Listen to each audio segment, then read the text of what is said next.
Bonjour, Frédéric Janvier, expert comptable. Je vous présente aujourd'hui l'actualité fiscale et sociale du mois d'août. Elle est relativement simple puisqu'il n'y a pas beaucoup d'activités au mois d'août traditionnellement et donc les déclarations bien suivent. Donc si vous avez votre bilan qui clôt au 30 avril de l'année, vous devez déclarer avant le 31 juillet impérativement votre déclaration de résultat et payer le solde d'impôt sur les sociétés. Depuis quelques années, toutes les sociétés ont l'obligation de télétransmettre leurs déclarations et donc quand vous télétransmettez vos déclarations, eh bien vous avez un délai supplémentaire de 15 jours pour effectuer ces déclarations et donc vous avez jusqu'au 15 août pour faire vos déclarations des résultats de votre entreprise et payer éventuellement le solde d'impôt sur les sociétés. Si vous avez plus de 50 salariés, vous avez l'obligation de déclarer et donc d'envoyer votre DSN, déclaration sociale nominative, avant le 5 août et payer également les cotisations sociales y afférentes.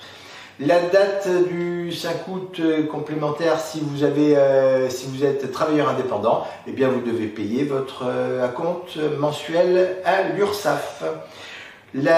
Pour le 12 août, vous avez votre déclaration de TVA si vous faites des opérations intracommunautaires, c'est obligatoire, donc la date du 12 août pour les redevables à TVA faisant des opérations intracommunautaires. Le 16 août, si vous avez une entreprise de moins de 50 salariés, vous avez l'obligation d'adresser votre déclaration sociale nominative, donc DSN, à l'URSSAF et payer les cotisations sociales d'URSSAF et de prélèvement à la source.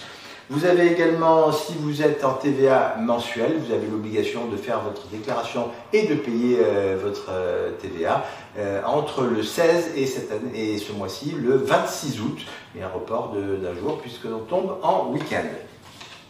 Voilà, et puis bien pour les micro-entreprises, vous avez l'obligation avant le 31 août d'effectuer votre déclaration de chiffre d'affaires du mois de juillet.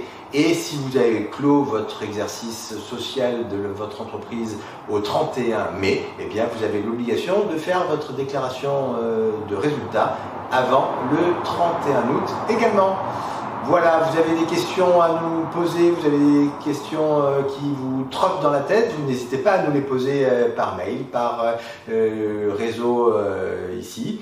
C'est avec plaisir que nous vous répondrons. Cette vidéo vous a plu, vous n'hésitez pas à la liker et à la partager largement auprès des autres chefs d'entreprise que vous connaissez. Et puis, n'oubliez pas de vous abonner pour recevoir régulièrement notre actualité. À très vite, au revoir.